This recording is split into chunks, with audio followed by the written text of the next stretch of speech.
মানুষকে অশ্লীল হতে বলে না, তুমি অন্তত সেই বেসিক প্রিন্সিপালগুলোকে ফলো করো। আমরা এই কথাগুলো বলবো। তো এই নারীর ক্ষেত্রে যদি তুমি তাকাও, যে জাহিলিয়াদের যে সময় ছিল, আল্লাহ সাল্লাল্লাহু আলাইহি ওয়াসাল্লাম যখন দুনিয়াতে এসেছেন, তখন নারীরা ছিল সবচেয়ে ঘৃণিত একটা বস্তুর মতো তাদেরকে বিবেচনা করা হতো। তুমি ইতিহাসগুলো পড়ে দেখিও। এবং নারী সন্তান যদি কোনো পিতামাতা জন্মগ্রহণ করতো, অর্থাৎ সেই পিতামাতা সেই নারী সন্তানকে জীবিত হত্যা করত, জীবিত মাটির মধ্যে পুঁতে ফেলতো, এতটা তারা লজ্জাবোধ করো নারীদেরকে নিয়ে। অথচ ইসলাম এসে সে নারীকে সবচেয়ে সম্মানের আসনে আসীন করেছেন। তুমি এই হাদিসটা পাবা যে আল্লাহ রাসূলুল্লাহ সাল্লাল্লাহু আলাইহি ওয়াসাল্লামকে একবার জিজ্ঞেস করা হলো যে আল্লাহ রাসূল, পৃথিবীতে যদি সম্মানের দিক থেকে আমি কাউকে সম্মান করতে হয়, তাহলে সবচেয়ে বেশি সম্মান পাওয়ার হকদার কে? আল্লাহ রাসূলুল্লাহ সাল্লাল্লাহু আলাইহি ওয়াসাল্লাম বলেছেন তোমার মা। এরপরে বলেছেন এরপরে কে? বল তোমার মা। এরপরে কে? তোমার মা। এরপরে বলেছেন তোমার বাবা। তার মানে মায়ের গুরুত্বটাকে কত বেশি দেওয়া হয়েছে।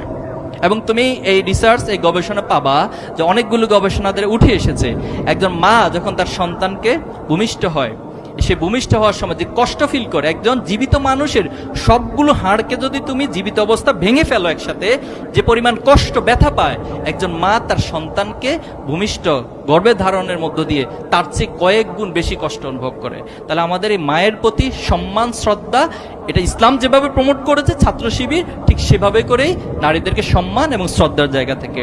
অন্যান্য ধর্মাবলম্বীর ক্ষেত্রে আমরা যেটা বলবো, এক্ষেত্রে আমাদের প্রতি একটা বিদ্বেষ, যে ছাত্র শিবির যদি কোথাও তাদের কাজ বেশি হয়, অথবা যদি সবাই ছাত্র শিবির হয়ে যায়, অন্যান্য ধর্মের মধ্যে বিদ্বেষ পোষণ করবে। তুমি দেখো বিগত প্রত্যেকটা বছর যখন পূজা হতো, তখন কোথাও না কোথাও একটা অকারেন্স ঘটতো, একটা হামলা হতো, এবং এটা একদম রাজনৈতিক টার্ম কার্ড হিসেবে ইউজ করতো।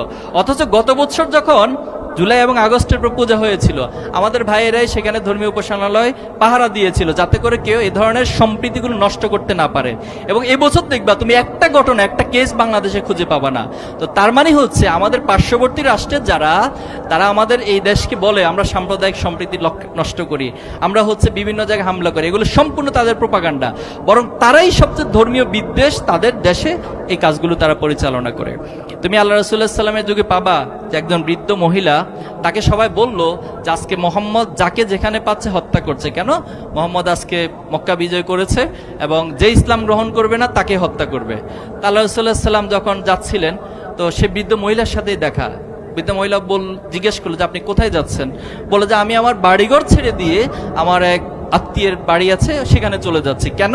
যে মোহাম্মদ আজকে সবাইকে হত্যা করে ফেলতেছে যে ইসলাম গ্রহণ করবে না। কি ভয়াবহ কথা! এটা কার সামনে বলছেন? মোহাম্মদ সাল্লাল্লাহু আলাইহি সাল্লামের সামনেই বলছেন। মোহাম্মদ সাল্লাল্লাহু আলাইহি সাল্লাম মনে মনে হাসলেন। হাসার পরে বললেন যে আপনি তো বৃদ্ধ মানুষ, এই ব্যাগপত্র তো নিতে পারছেন, এগুলো আপনি আমার কাঁধে দিন, আমি আপনাকে পৌঁছে দিই। তো ঠিক আছে, ভালো, এটা তো আমার জন্য উপকার হয়।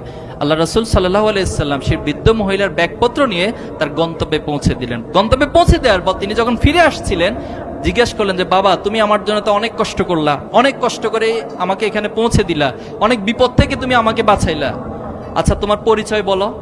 বলে আমি নাম হচ্ছে মোহাম্মদ। বললো কোন মোহাম্মদ? বলে আপনি যে মোহাম্মদের ভয়ে পালিয়ে চলে আসতেছেন, আমি সেই মোহাম্মদ, এবং সেই মোহাম্মদই আপনাকে আপনার এই আসবাবপত্র, ব্যাগপত্র সহ এখানে পৌঁছে দিয়েছে। সুবহানাল্লাহ। তাহলে দেখো, একদিকে প্রোপাগান্ডা হয় একটা, আর বাস্তবতা হলো তার ভিন্ন। একবার এক বেদুইন মসজিদে এসে প্রস্রাব করে দিল, তখন অন্যান্য সাহাবায়ে আজমাইন যারা ছিল তারা উদ্যত হলো তাকে শাস্তি দিবে। কিন্তু আল্লাহ রাসূলুল্লাহ সাল্লাল্লাহু আলাইহি ওয়াসাল্লাম বললেন যে তোমরা পানি এনে এই মসজিদকে পরিষ্কার করে দাও। সে তো বুঝে না, না বুঝার কারণে সেটা হয়েছে। প্রিয় উপস্থিতি, তাহলে আমরা বাংলাদেশে এই সাম্প্রদায়িক সম্প্রীতির জায়গা, প্রত্যেকে তার ধর্মের যে অধিকার রয়েছে সেটা ভোগ করবে। কারো উপর হস্তক্ষেপ করা, জোর করা, কোনো কিছু ইসলাম যেভাবে সাপোর্ট করে না, ছাত্র শিবিরও কখনোই সেই বিষয়গুলোকে সাপোর্ট করে না। এজন্য আমরা আমাদের বিরোধিতাও যারা করেন, আপনারা জানেন কারা আমাদের বিরোধিতা করে। বিগত সময়ে তো একটা শ্রেণী করেছে, এবং তারা যখন চলে গিয়েছে, তারা যখন নিষিদ্ধ হয়ে গিয়েছে, এখন নতুন করে তাদের প্ররোচনায় পা দিয়ে একটা শ্রেণী আমাদের বিরোধিতা করছে। আমাদেরকে বিভিন্ন ট্যাগিংয়ে আগের মতো করে ট্যাগ দেওয়ার চেষ্টা করা হয়। সেজন্য আমরা তাদের জন্য দোয়া করি, তাদের জন্য আমরা অন্তরের মধ্যে ভালোবাসা পোষণ করি। আমরা কারোর সাথে হিংসাত্মক মনোভাব পোষণ করি না। তোমরা জানো যে তায়েফের ময়দানে আল্লাহ রাসূল সাল্লাল্লাহু আলাইহি ওয়াসাল্লাম যখন দাওয়াতি কাজ করতে গিয়েছেন, অনেক কষ্ট করে গিয়েছেন, কিন্তু আল্লাহ রাসূলুল্লাহ সাল্লামকে তারা অপমান করেছেন। অপমান করে আল্লাহ রাসূলুল্লাহ সাল্লামের পিছনে ছোট ছোট বাচ্চাদেরকে লেলিয়ে দিয়েছেন, এবং একটা পর্যায়ে আল্লাহ রাসূল পাথর দিয়ে আঘাত করলেন, রক্তাক্ত হয়ে গেলেন। আরো সে ফেরেশতাদের মধ্যে এটা নিয়ে এক ধরনের অস্থিরতা তৈরি হয়ে গেল, এবং জিবরাইল আলাইহিস সালাম আল্লাহ রাসূলুল্লাহ সাল্লামকে আসলেন, এসে বললেন যে আল্লাহ রাসূল, আপনার উপর যেভাবে রক্তাক্ত করা হয়েছে, পাথর নিক্ষেপ করা হয়েছে, আপনি অনুমতি দেন, এখনই আমরা পাহাড় দিয়ে এই তায়েববাসীকে নিঃশেষ করে দিব। তখন রাসূল সাল্লাল্লাহু আলাইহি ওয়াসাল্লাম বলেছিলেন, না, সেটা করা যাবে না, তারা তো বুঝে না, তারা না বুঝার কারণে এই কাজগুলো করেছে। কিন্তু আল্লাহ তাআলা অবশ্যই একসময় তাদেরকে বুঝদান করবেন। তোমরা জানো যে ওমর রাদিয়াল্লাহু তাআলা তরবারি নিয়ে বের হয়েছে আল্লাহ সাল্লাল্লাহু আলাইহি ওয়াসাল্লামকে হত্যা করবেন, জানো তো এই ইতিহাস। তো প্রতিমধ্যে এমন কিছু ঘটনা ঘটলো, আল্লাহ সাল্লাল্লাহু আলাইহি ওয়াসাল্লাম দোয়া করেছিলেন যে আল্লাহ তুমি ওমরাইন, 2 ওমর থেকে একজনকে কবুল করো ইসলামের জন্য। প্রতিমধ্যে দেখা গেল যে ওমর রাদিয়াল্লাহু তাআলা একটা পর্যায়ে এসে ইসলাম কবুল করেছিল। এভাবে অসংখ্য কেস, অসংখ্য ঘটনা রয়েছে। আল্লাহ সাল্লাল্লাহু আলাইহি ওয়াসাল্লাম যারা তার বিরোধিতা করতেন তাদের সাথে কেমন আচরণ করতেন, ঠিক সেম আচরণগুলোই আমরাও করতে চাই। এটাই আমাদের আদর্শিক বৈশিষ্ট্য, এটাই আমাদের আদর্শিক নীতিমালা। প্রিয় শিক্ষার্থী বন্ধুরা, আমি শেষ করব। আমি মনে করি আমার সামনে তোমরা যারা বসে আছো, কিছু শার্ট প্যান্ট পরা আর কিছু ভাই এবং বোনদেরকে আমি দেখছি, এমনটা না, বরং আমি দেখছি যে আগামী দিনে তোমাদের এখান থেকে তৈরি হবে আবু সাঈদের উত্তরসূরি। আমি মনে করি তোমাদের এখান থেকে তৈরি হবে হযরত আবু বকরের মতো কিছু মানুষ, তোমাদের এখান থেকে তৈরি হবে ওমরের মতো নেতৃত্বের, যিনি পুরো পৃথিবীর, অর্ধ পৃথিবীকে শাসন করেছিলেন ন্যায়পরায়ণতার মধ্য দিয়ে। তোমাদের মধ্য থেকে তৈরি হবে ওসমান রাদিয়াল্লাহু তাআলা, বিশাল হৃদয়ের অধিকারী সম্পন্ন মানুষ। তোমাদের মধ্য থেকে তৈরি হবে আলী রাদিয়াল্লাহু তাআলার মতো প্রাজ্ঞ ব্যক্তিত্ব। তোমাদের মধ্য থেকে তৈরি হবে খালিদ বিন ওয়ালিদ রাদিয়াল্লাহু তাআলা উত্তরসূরি, যিনি পৃথিবীতে ন্যায় প্রতিষ্ঠার জন্য সমর সারি থেকে, সমর যুদ্ধতে ময়দান থেকে তিনি নেতৃত্ব দিয়েছিলেন।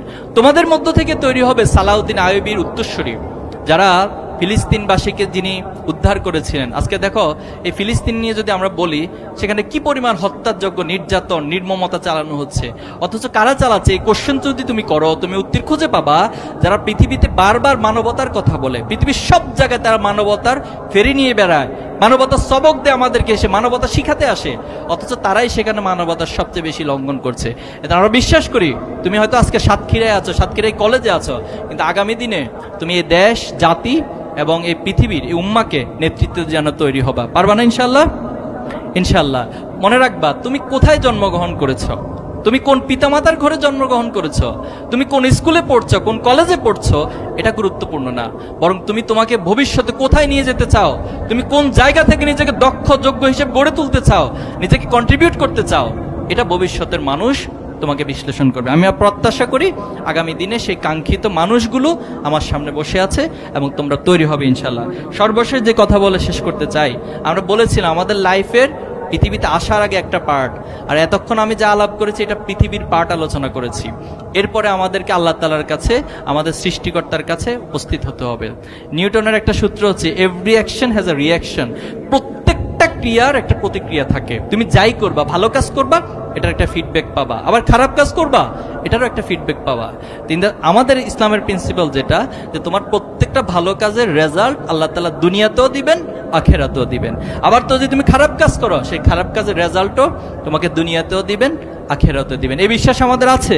যদি থেকে থাকে, তোমাকে সেই দিনের কথা চিন্তা করতে হবে যেদিন আল্লাহ তাআলা আমাদের কাছে আমাদের আমল নামাকে উপস্থাপন করবেন, বলবেন যে বান্দা পড়ো, ইকরা কিতাবাকা কাফা বিনাফসিকা আল-ইয়াওমা আলাইকা হাসিবা, আজকে তুমি তোমার হিসাব গ্রহণের জন্য যথেষ্ট। এখন এই কিতাব কারা লিখছেন?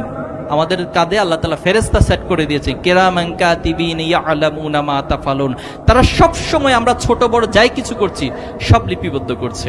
মনে রাখবা, তোমার পিতামাতা তোমাকে 24 ঘন্টা পাহারা দিয়ে রাখা সম্ভব না, তোমার শিক্ষক তোমাকে 24 ঘন্টা পাহারা দিয়ে রাখতে পারবে না, কিন্তু তোমার মনের মধ্যে যদি ওই অনুভূতি থাকে যে আমি যখন যাই করছি সেটা আমার রব, আমার সৃষ্টিকর্তা, আমার আল্লাহ আমাকে দেখছেন এবং সেটা রেকর্ড হচ্ছে এবং এটার জন্য অবশ্যই আমাকে একদিন জবাব দিতে হবে, এই অনুভূতি তুমি যত বেশি লালন করতে পারবা, তোমার জন্য সৎ থাকা, তোমার জন্য ভালো পথে থাকা এবং তোমার আলটিমেট যে বিজয়, যে বিজয়কে আল্লাহ তাআলা ফাউজান আজিমান বলেছেন, অর্থাৎ আমাদের সকল হিসাব নিকাশ শেষে আল্লাহ তাআলা বলবেন ওয়াসিকাল্লাযিনা তাকাউ রাব্বাহুম ইলাল জান্নাতি জুমারা। এই যে আজকে তোমাদেরকে ফুল দেওয়া হচ্ছে, ঠিক সেম ওয়েতে তুমি যদি তোমার নেকের পাল্লা, তোমার আমলের পাল্লা ভারী হয়, তাহলে কাল কিয়ামতের মাঠে আল্লাহ তাআলা তোমাদেরকে ফেরেশতাদেরকে দিয়ে সংবর্ধনা দিবেন, লাল গালিচার মধ্য দিয়ে, ফুলের সম্ভাষণ দিয়ে জান্নাতে তোমাদেরকে বরণ করা হবে।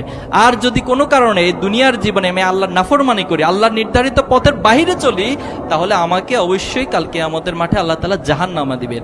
আর জাহান্নামটা হচ্ছে খুবই নির্মম, খুবই নিকৃষ্ট এবং খুবই ভয়াবহ একটি জিনিস, এবং সেটাকে খসিরিন অর্থাৎ সর্বোচ্চ ক্ষতিগ্রস্তদের সর্বনিম্ন স্তর বলা চলে।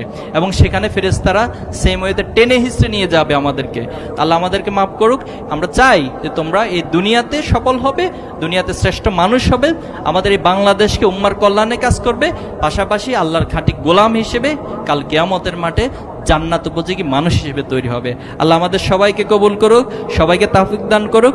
এই আয়োজনের জন্য ইসলামী ছাত্র শিবির, সাতক্ষীরা শহর সরকারি কলেজ, সাতক্ষীরা সরকারি কলেজ সহ সকল দায়িত্বশীলদেরকে ধন্যবাদ জানাচ্ছি, এবং সবাইকে আবারও ধন্যবাদ জানিয়ে আমার কথা শেষ করছি। আসসালামু আলাইকুম রহমতুল্লাহি ওয়া বারাকাতুহু।